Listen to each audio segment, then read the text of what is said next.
Okay, General, maybe you could tell us your name? Chair, okay, maybe let me answer it like this. And, with the excitement, I went and I bought a BMW 330. It was a small car. But one day, a policeman was killed in Tembisa. And as the head of the Hawks, I had to attend the scene of crime. But that car was giving me challenges because the policeman was killed and left his body dumped on top of the mountain. So I could not go up there or deeper with the car because it was a very small car and it was struggling.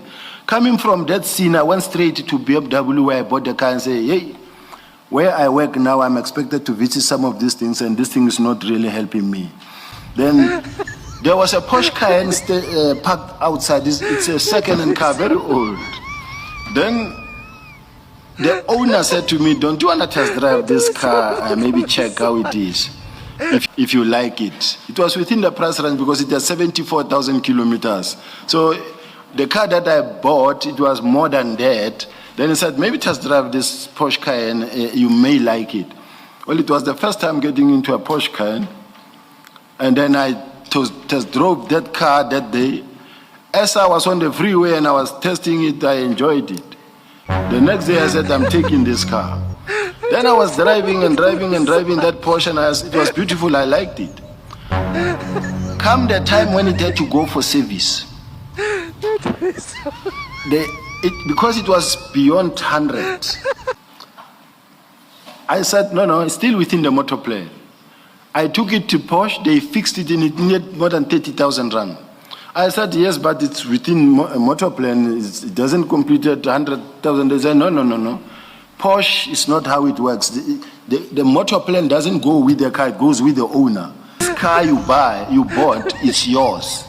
You have to find a way of paying. I then went to BMW and said, but you didn't tell me that because this thing doesn't reach 100, I don't even get the motor plan. Now they say I must pay this thing, but you didn't tell me. And then he tried to speak to them and the Porsche didn't agree. He then said to me, you know what? This Porsche is an expensive car. It's still going to give you challenges maybe here and there. Rather leave this thing.